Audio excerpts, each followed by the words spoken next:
Hey guys, how's it going? My name's Jeremy. Welcome to Polyphonic Press. And before we get into today's review, I just want to apologize for not getting a video up on Thursday, but I had a wisdom tooth coming in and it was very painful, so I really didn't feel like doing a video.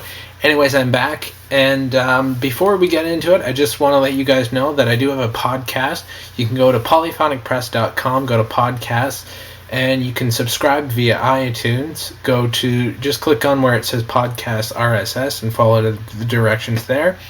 And check out a whole bunch of blog posts and things like that. So today I'm going to be reviewing I'm With You by Red Hot Chili Peppers. Now, I'm sure you guys know who Red Hot Chili Peppers are, but just in case you don't, they've been around since 1983. They've had a sort of a revolving door of lineup changes.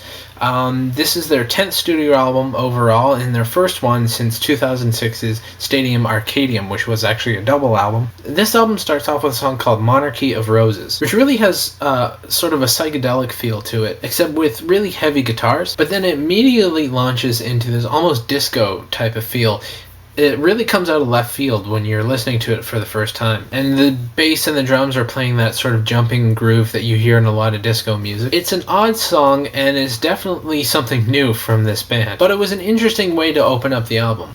Brendan's Death Song is definitely one that stands out to me. It's really the first ballad of the album, and it's about this guy named Brendan Mullen who owned this punk rock club in the early 80s in Los Angeles, and it's obviously someone who the Red Hot Chili Peppers really look up to. Unfortunately, he passed away in 2009 from a stroke, and this song is pretty heart-wrenching when you hear it, but it's a really nice tribute to a guy that obviously this band really admired and loved, and they really supported him in their early days. And it starts off really slow, but it gradually goes into this very epic, sort of almost victorious feel. It's really an interesting song, and it's definitely a standout for me on this album. The first and so far only single to be released from this record is The Adventures of Rain Dance Maggie. This is more typical of Red Hot Chili Peppers that we've heard in the last couple years, although it's obvious that John Frusciante isn't on this song, which isn't necessarily a bad thing. I know a lot of fans are going to be upset when they hear that John Frusciante has left the band, but what I found is Josh Klinghoffer is really an amazing guitar player,